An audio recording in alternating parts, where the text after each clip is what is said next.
Sometimes there's a fly in the paradise ointment. And yes, I'm talking about pests. Hi, I'm Nika Waters, and welcome to the Boat Galley podcast. Today I'm sharing some tips about how to deal with flies. Today's episode of the Boat Galley podcast is sponsored by SpotlessStainless.com, the safe, fast, and easy way to remove rust and protect your marine stainless steel. Brush on, wait 30 minutes, and rinse off this environmentally friendly gel. No scrubbing required. Brush on Spotless Stainless, remove rust. It is really that simple. Use coupon code BG20 for an exclusive 20% discount on your order. SpotlessStainless.com. Make stainless sparkle. Flies. Flies are not my favorite kind of pests. And they're sometimes a fact of life, or can be a fact of life, on your boat.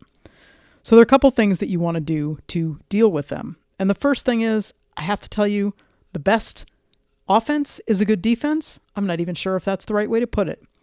But if you're in a place that you know there are flies or other flying insects, you definitely want to screen up.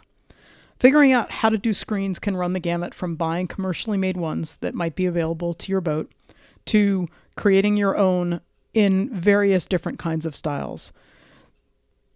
When we first had Calypso, we just basically bought some fine screen netting and tied in some weights to the bottom of it and just flung it over and hung it over the hatches. Was it great? Not particularly. It didn't look very good. We certainly had all kinds of issues when we needed to go close the hatch when it rained, but it did the trick pretty quickly and wasn't very expensive.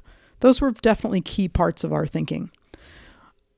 There are commercial products that are out there that run the gamut from ones that you can put on with Velcro to many, many other kinds of screens. So depending on the boat that you have, look for the kind of screen that will work. And if there's an owner's group for your boat, put the question out there as to who did what for screening on their boats, because you might get some really great ideas from fellow same kind of boat owners.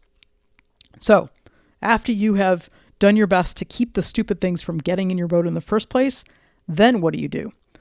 Well, you have, again, a number of different options. And one of those is that ubiquitous kind of fly tape that hangs from the ceiling. Those can be great if you are running into places that you have lots and lots of flies and they just seem to be everywhere, because those sticky tapes get lots and lots of fly bodies without any effort on your part.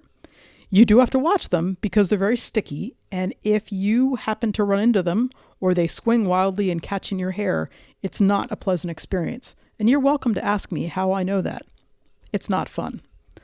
The other thing you can do is, of course, go to fly swatters. There are many different varieties of fly swatter. I happen to like the kind that have a little bit of a more substantial handle rather than the old-fashioned kind of wire ones.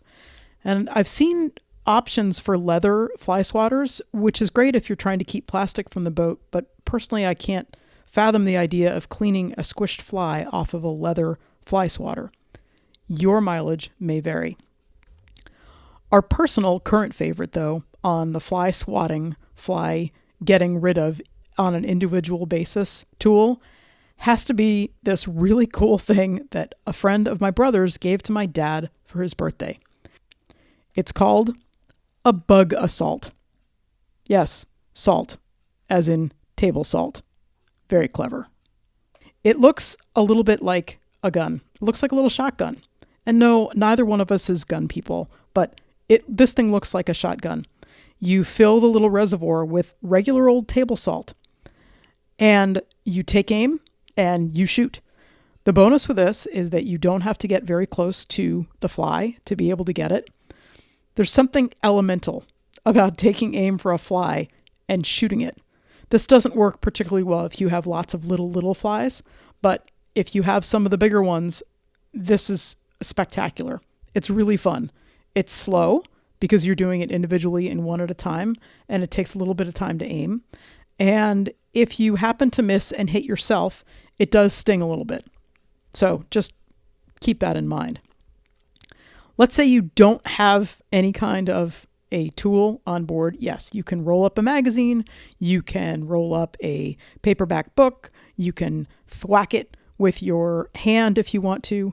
If you have a fly that has landed on a horizontal surface though, and you don't have a tool nearby, here's a trick that I learned is hold your hands just above the fly and clap. And if you clap, you're not clapping down, you're not smacking the fly down on the table. A number of times they'll just escape and fly away. But if you basically put your hands just above the fly and clap, you will wind up killing the fly 9 times out of 10. It's like they feel the air going and then they fly up and they fly right into your hand and away they go. It's kind of spectacular. So flies are a fact of life. They're not fun. It's best to try to avoid, as with any kind of pest, it's best to avoid getting them on your boat in the first place. But if you happen to get them, there are a couple of tools you can take with you. And if you don't have a tool at all, your hands and that trick about clapping will help you tremendously get rid of some of those flies, albeit at a slow pace. I hope when we share an anchorage sometime, we're both fly free and we can laugh about our favorite tools used to get rid of them. Thank you so much for listening to the Boat Galley podcast. We love it when you let us know what topics you'd like to hear about. We love it when we get messages saying that we're helping you. We love it when you subscribe. We love it when you share us with your friends. I hope you have the most spectacular week.